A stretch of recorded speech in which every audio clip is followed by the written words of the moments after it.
ഇപ്പം കഴിഞ്ഞ കുറച്ചായിട്ട് കോൺഗ്രസിനെ സംബന്ധിച്ച് ഏറ്റവും കൂടുതൽ പ്രശ്നത്തിൽ നിൽക്കുന്നത് രാഹുൽ മാങ്കൂട്ടത്തിൽ വിഷയവുമായി ബന്ധപ്പെട്ടിട്ടാണ്. അപ്പോൾ രാഹുൽ മാങ്കൂട്ടത്തിൽ യൂത്ത് കോൺഗ്രസ് സംസ്ഥാന പ്രസിഡന്റായി. പക്ഷേ അദ്ദേഹത്തിൻ്റെതായ പല കുറ്റകൃത്യങ്ങൾ കാരണം കോൺഗ്രസ് തന്നെ പുറത്താക്കി. പക്ഷേ ഇപ്പോഴും MLA ആയിട്ട് തുടരുന്നുണ്ട്. അപ്പോൾ നിങ്ങൾ ഒരേ സഭയിൽ MLA മാരായിട്ടുണ്ടായിരുന്ന രണ്ടുപേരാണ്.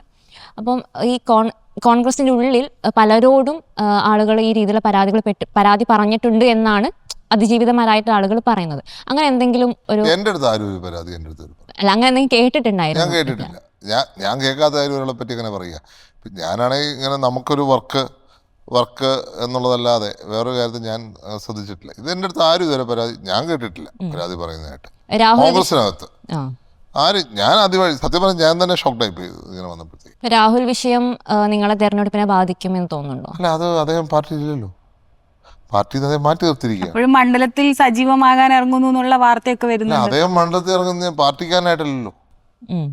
നിങ്ങൾ തമ്മിൽ ഒരു അഭിപ്രായ വ്യത്യാസം ഉണ്ടായിരുന്നു ഈ ഇടയ്ക്ക് വാർത്ത വന്നിരുന്നു. അഭിപ്രായ വ്യത്യാസം ഉണ്ടായിരുന്നുള്ളൂ, എവിഡൻ്റ് ആണല്ലോ. കാരണം ഞങ്ങൾ സെപ്പറേറ്റ് ആണ് മത്സരിച്ചത് ആ സമയത്ത്.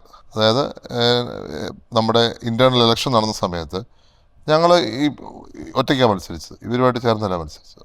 ചില അഭിപ്രായ വ്യത്യാസം ഉണ്ടായിരുന്നു. ആ അഭിപ്രായ വ്യത്യാസം രാഹുൽ MLA ആയ സമയത്തും ഉണ്ടായിരുന്നു. അല്ല, ഞാൻ പറഞ്ഞ അന്നത്തെ കാര്യമാണ്, ഇന്നത്തെ കാര്യമല്ല ഞാൻ പറഞ്ഞത്. ഞങ്ങളങ്ങനെ അതിനുശേഷം ഇലക്ഷൻ കഴിഞ്ഞു. ഇന്റേണൽ ഇലക്ഷൻ സമയത്ത് ഞങ്ങൾ ചില അഭിപ്രായ വ്യത്യാസം ഉണ്ടായിരുന്നു, യാഥാർത്ഥ്യമാണ്. അത് രാഹുൽ ഷാഫിയായിട്ട് മാത്രമല്ല, ആ സെറ്റുമായിട്ട് മൊത്തം എൻ്റെ ഫാദറിൻ്റെ കൂട്ടത്തിലുണ്ടായിരുന്ന ഒരുമായിട്ട് മുഴുവനായിട്ടൊരു ഡിഫറൻസ് ഒപ്പീനിയൻ ഉണ്ടായിരുന്നു. അത് ശരിയാണ്, ഞാൻ തെറ്റ് പറയത്തില്ല. കാരണം അതുകൊണ്ടാണല്ലോ ഞങ്ങൾ സെപ്പറേറ്റ് മത്സരിച്ചത്. പക്ഷേ അന്നത്തെ കാര്യമാണ്, ഇന്നത്തെ കാര്യമല്ല ഞാൻ പറയുന്നത്. ഇപ്പോൾ ഷാഫിയായിട്ട് കോണ്ടാക്ട് ആവശ്യം ഞങ്ങൾ സംസാരിക്കാറുണ്ട്.